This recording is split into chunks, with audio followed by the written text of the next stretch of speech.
வந்து காலையிலேயே அறக்க பறக்க கிளம்பிக்கிட்டு இருக்காங்க. அப்போது அண்ணாமலை வந்து என்ன விஜயா இவ்வளோ நேரமே கிளம்ப ஆரம்பிச்சிட்ட எங்கே அப்படிங்கிறாங்க. வேற எங்கேங்க, நேற்று வந்து அந்த ரோஹிணி ஆடாத ஆட்டமெல்லாம் ஆடிட்டு போயிட்டா.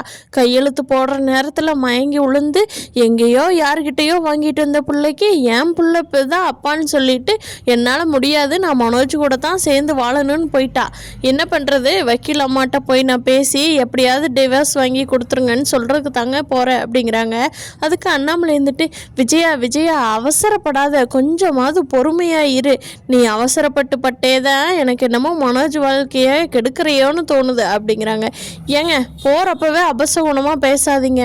இப்போ தான் அந்த சனினை ஒழிச்சு விடுறதுக்காக போயிட்டுருக்குறேன், நீங்கள் என்னடான்னா சனினை பிடிச்சி வீட்டுக்குள்ளே வச்சுக்குவீங்க போல அப்படிங்கிறாங்க. ஆமாம், உன் பையனை நீயும் பண்ணின கூத்துக்கு நான் தான் போன சனினை கூப்பிட்றேன்னா என்ன? இரு விஜயா, கொஞ்சமாவது பொறுமையாக இரு. என்ன நடந்தது என்னன்னு சொல்லி விசாரணை பண்ணிவிட்டு அப்புறமா நீ வக்கீல் போய் டிவோர்ஸ் வாங்க போகலாம். ரோஹிணி சொன்னது ஒரு வேளை உண்மையாக இருந்துச்சுன்னா நீ உன் மூஞ்சியை கொண்டு எங்கே வச்சுக்குவ அப்படின்னு சொல்லி அண்ணாமலை கேட்குறாங்க. அப்போது முத்து மீனா எல்லாருமே வெளியே வந்துடுறாங்க. அப்போது முத்து சொல்கிறாரு, அம்மா ஆமாம்மா, அப்பா சொல்கிறது மட்டும் உண்மையாக இருந்துச்சு. ரோஹிணி உங்களை லெஃப்ட் அண்ட் ரைட் வாங்கிடுவாம்மா, நீங்கள் பதில் பேச முடியாமல் தான் நிற்கணும். அதனால எனக்கு என்னமோ இந்த மனோஜ் பையில நம்ப முடியல, இன்னும் அவனை விசாரணை பண்ணிட்டு தான் போகணும் அப்படிங்கிறாங்க. ஏண்டா அப்படியா சொல்கிற அப்படிங்கிறாங்க அண்ணாமலை. அப்போது விஜய் வந்துட்டு, ஏய் நீங்கள்லாம் என் பையனை குறை சொல்லிகிட்டு இருக்கீங்க, உங்களுக்கெல்லாம் பொறாமை. அவனுக்கு எங்கே அடுத்த கல்யாணம் வந்து நல்லா பணக்கார வீட்டு பொண்ணாக நம்ம கல்யாணம் பண்ணினதை விட பணக்கார வீட்டு பொண்ணை பண்ணி வச்சுருவோமோன்னு உங்களுக்கு பொறாமடா, அதனால தான்டா அப்படிங்கிறாங்க. அம்மா என்னம்மா சொல்கிறீங்க நீங்கள்? நாங்கள் என்ன சொல்லிகிட்டு இருக்கோம், நீங்கள் என்ன சொல்லிகிட்டு இருக்கீங்க அப்படின்னு சொல்லி ரவி சொல்கிறாங்க. அப்போ ஸ்ருதி இருந்துக்கிட்டு உள்ளன்றாகிறாங்க. என்ன ஆண்டி நீங்கள், என்ன இருந்தாலும் மனோஜ் ரொம்ப நல்லா விசாரிச்சுட்டு ரோஹிணி வந்து இந்த விஷயத்தில் பொய் சொல்கிற மாதிரி எனக்கு தெரியல. எங்கள் கூட எவ்வளோ நாள் பழகியிருக்காங்க, அவங்க பொய் பித்தலாட்டம் எல்லாமே பண்ணினாலும் கேரக்டர் வைஸ் மனோஜ் தவிர வேறு யாரையுமே மனசில் நினச்சதில்ல. கிறிஷ் இருக்கிறத மட்டும் மறைச்சா கூட அதுவும் மனோஜ் கூட வாழணுங்கிறதுக்காகத்தான் மறைச்சாங்க.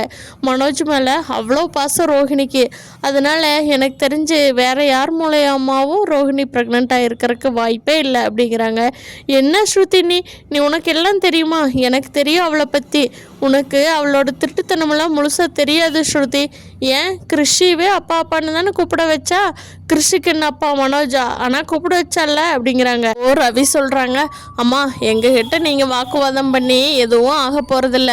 ஃபஸ்ட்டு நீங்கள் மனோஜை விசாரிங்க, அப்புறம் ரோஹிணியை வேணா ஹாஸ்பிட்டல் போய் மனோஜுக்கு ரோஹிணிக்கு டெஸ்ட் பண்ணி டிஎன்ஏ டெஸ்ட் பண்ணி கூட பார்த்துடலாம் அப்படின்னு சொல்லவும், டேய் அந்த டெஸ்ட்டுக்கெல்லாம் வேலையே இல்லைடா, என் பையன் சொக்க தங்கம் சரியா, அம்மா பேச்சை தாண்டாத புத்திர அப்படின்னு சொல்லி ரொம்ப பெருமை பேசிகிட்டு இருக்காங்க. ஆனால் ரூம்குள்ளே இருக்கிற மனோஜுக்கு இதெல்லாம் கேட்குது. ஐயோ அம்மா வந்து நம்ம மேலே இவ்வளோ அக்கறையாக இருக்காங்களே, ஆனால் நம்மனால இருக்காது ரோஹிணி வயிற்றில் இருந்த குழந்தை அப்படின்னு தான் இப்போவும் மனோஜ் யோசனை பண்ணிகிட்ருக்காரு. ஒருவேளை ரோஹிணி குழந்தை சேச்சே நம்மளோட குழந்தைய இருக்க வாய்ப்பே இல்லை அப்படின்னு யோசிக்கிறாரு. அப்போது முத்துவும் ரவியும் மனோஜே அப்படின்னு சத்தம் போடுறாங்க. என்னடா சத்தம் போட்டுட்ருக்கீங்க அப்படிங்கிறாங்க. ஏண்டா உன்னை பற்றி இங்கே ஆள் அழுக்கு பேசிகிட்ருக்குறோமே, ரூம்குள்ளேருந்து என்னடா பண்ணிகிட்ருக்க, வெளியே வர முடியாதா அப்படிங்கிறாங்க. அது இல்லைடா, எனக்கே ஒரு மாதிரி இருக்குச்சே, என்னடா பிரச்சனை முடியுதுன்னு நினச்சா அடுத்த பிரச்சனை ஸ்டார்ட் ஆயிடுது. என் லைஃப் ஏன் தான் இப்படி போகுதோ, நான்லாம் எதுக்கு தான் உயிரோடு இருக்கிறேனோ, ஒரு பிரச்சனை முடிஞ்சால் அடுத்து 9 பிரச்சனை வந்துடுது. இப்போ தான் இவளை டிவோர்ஸ் பண்ணலான் இருந்தா இவ ப்ரெக்னென்ட் ஆகி வந்து நிற்கிறா அப்படின்னு சொல்கிறாங்க மனோஜ். அப்போது முத்து சொல்கிறார், என்னடா நீ என்ன 9 கல்யாணம் பண்ணணும்னாட்ட சொல்லிகிட்டு இருக்கிற, ஒரு கல்யாணம் தானே பண்ணியிருக்கிற, அது டிவோர்ஸுக்கு தானே போய் நிற்கிது, பிரச்சனையெல்லாம் வரத்தாண்டா செய்யும், கல்யாணம்னா பிரச்சனை வராமல் இருக்குமா சொல்லு அப்படிங்கிறாங்க. ஐயோ இவனுக்கு என்ன 9 கல்யாணங்கிற, ஐயோ இவங்ககிட்ட இருந்தெல்லாம் நான் எப்படி உண்மையை மறப்பேன், இந்த 5 லட்சத்தை எப்படி நீ என்ன பண்ணுவேன் அப்படின்னு சொல்லி மனோஜ் வந்து பித்துன்னு முழிச்சிட்ருக்காரு. இப்படியெல்லாம் பேசி என்னோட டைம் வேஸ்ட் பண்ணாதீங்க, நான் போய் வக்கீல் அம்மாவை பாட்டு வரேன் அப்படின்னு சொல்லிட்டு வக்கீல் அம்மாவை பார்க்க போயிடுறாங்க விஜயா. அப்போது அங்கே சொல்கிறாங்க, அட்வொகேட் சொல்கிறாங்க, ஏம்மா இங்கே பாருங்கள், உங்கள் மருமக வந்து ப்ரெக்னெண்ட்டாக இருக்கிறாங்கன்னு ஒரு வார்த்தை சொன்னாங்கன்னா போதும், கோர்ட்டில் இந்த டிவோர்ஸ் கேஸ் வந்து செல்லுபடி ஆகாது. உங்கள் சைடு தான் ரொம்ப காம்ப்ளிகேட் ஆகிட்டு போயிட்டே இருக்குது. உங்கள் மருமக வயிற்றில் வளர்கிற குழந்தை மனோஜ் தான் சொல்கிறாங்க. அப்படி இருக்கும்போது கோர்ட்டில் வந்து மனோஜ் என்ன தான் என் குழந்தை இல்லை அப்படின்னு சொன்னாலும் அதை ப்ரூஃப் பண்ண வரைக்கும் அது மனோஜோட குழந்தை தான். அதை நீங்கள் தான் ப்ரூஃப் பண்ணணும். அது பண்ணாத வரைக்கும் அது மனோஜோட குழந்தை. அப்படியே இந்த கேஸ் நடந்துட்டு இருக்கும்போதே குழந்தை பிறந்துட்டா கூட அந்த குழந்தையோட செலவு எல்லாமே மனோஜை தான் ஏற்றுக்கணும். அந்த குழந்தைக்கு இன்ஷியலாக கூட மனோஜ் பேர் தான் வைக்கணும். அதனால் இப்போ ரோஹிணி வந்து ப்ரெக்னென்ட் ஆனது உண்மையிலேயே உங்களுக்கு ரொம்ப ட்ராபேக்கு தான் இந்த கேஸை பொறுத்த வரைக்கும் அப்படிங்கிறாங்க. அப்போது அந்த அட்வொகேட்டு விஜயா கேட்குறாங்க, ஏம்மா ஏதாவது பண்ணி என் பையனுக்கு எப்படியோ டிவோர்ஸ் கிடச்சா போகுது அப்படிங்கிறாங்க. அதுக்கு வேறு ஒன்றுமே பண்ண முடியாதும்மா. அந்த பொண்ணு தானாக அபார்ட் பண்ணிருச்சுனா வேணா இது பிரச்சனை இல்லாமல் முடியும் அப்படிங்கிறாங்க. என்னங்க மேடம் சொல்கிறீங்க அப்படிங்கிறாங்க விஜயா. அந்த பொண்ணுக்கு அபார்ட் ஆயிடுச்சுனா வேணா நம்ம இந்த பிரச்சனை இல்லாமல் முடிச்சுக்கலாம் அப்படிங்கிறாங்க. அபோட் ஆயிட்டாவா, ஓகே மேடம் நான் வரேன் அப்படின்னு சொல்லிட்டு ரோஹிணி கிளம்புறாங்க. போகிற வழியிலேயே நம்ம பார்வதிக்கு ஃபோன் பண்ணுறாங்க விஜயா.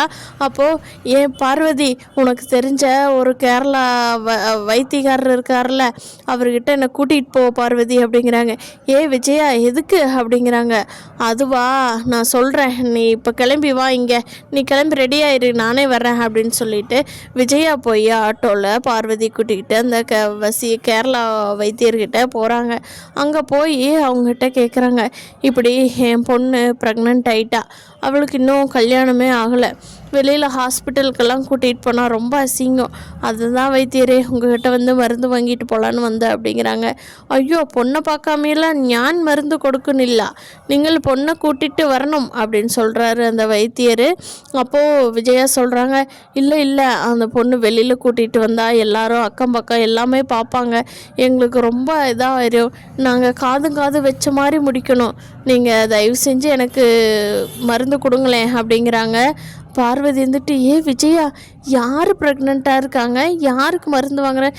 பார்வதி ஒரு நிமிஷம் அமைதியார், நான் சொல்கிறதுக்கு மட்டும் ஆமாம்மான்னு சொல்லு, அவர் மருந்து தரட்டும், வாங்கிட்டு போயிடலாம் அப்படிங்கிறாங்க. அப்போது பார்வதியும் சொல்கிறாங்க, சாமி கொடுங்க சாமி, நாங்கள் பார்த்துட்டு வர்றோம் அப்படின்னு சொல்லி, நீங்கள் கேட்டதோண்டு ஞான் கொடுக்கும் அப்படின்னு சொல்லி அவர் வந்து பார்வதிக்காகவே விஜயா கிட்ட கொடுக்குறாரு. அதை வாங்கிட்டு போய் விஜயா பார்வதி கிட்ட தான் நடந்த எல்லா விஷயத்தையும் சொல்கிறாங்க. ஐயோ விஜயா, உன் குடும்ப வாரிசு அளிக்கிறதுக்கு நீயே பெறப்பட்டியா? என்ன விஜயா இது, மனோஜ் குழந்தை கிடைக்கலன்னு எத்தனை சாமிகிட்ட வேண்டிட்ட நீ, இப்போ என்னடான்னா அது மனோஜோட குழந்தையே இல்லை பார்வதி, அப்புறம் எதுக்கு அந்த குழந்தை உயிரோடு இருக்கணும்? அது இருக்கங்காட்டி தானே இவன் எங்களுக்கு சைன் போட்டு தரமாட்டேங்கிறா, அவள் எங்கே போய் என்ன பண்ணி தொலைஞ்சாலோ அதுக்கெல்லாம் நான் மருந்து கொடுக்க வேண்டியதாக இருக்குது அப்படின்னு சொல்லிக்கிட்டே விஜயா புலம்பிக்கிட்டு அவள் சாப்பிட்ற சாப்பாட்டில் எப்படியாவது மிக்ஸ் பண்ணணுமே, என்ன பண்ணலாம் அப்படிங்கிறாங்க. அதுக்கு பார்வதின்ட்டு, ஐயோ விஜயா, இதுக்கு எனக்கு சம்மந்தமே இல்லை சாமி, நான் கிளம்புறேன், என்ன ஆளை விட்டுரு அப்படிங்கிறாங்க. சரி இங்கே பார்வதி, இங்கே நடந்ததை மட்டும் யார்கிட்டையும் சொல்லிடாத, நான் பார்த்துக்கிறேன், நீ ஒன்றும் எனக்கு ஹெல்ப் பண்ண வேண்டாம் அப்படின்னு சொல்லிட்டு விஜயா வந்து நம்ம ரோஹிணியோட சாப்பாட்டுலேயோ குடிக்கிறதுலையோ எதுலையாவது எப்படி மிக்ஸ் பண்ணலாம் அப்படின்னு சொல்லி யோசனை பண்ணிகிட்டு இருக்காங்க. விஜயாவோட திட்டம் நிறைவேறுமா அப்படிங்கிறத அடுத்தடுத்த எபிசோடில் பார்க்கலாம். இந்த வீடியோ பிடிச்சிருந்தா லைக் பண்ணிக்கோங்க. நீங்கள் என்ன நினைக்கிறீங்கன்னு கீழே கமெண்ட் பண்ணுங்கள். தேங்க்யூ.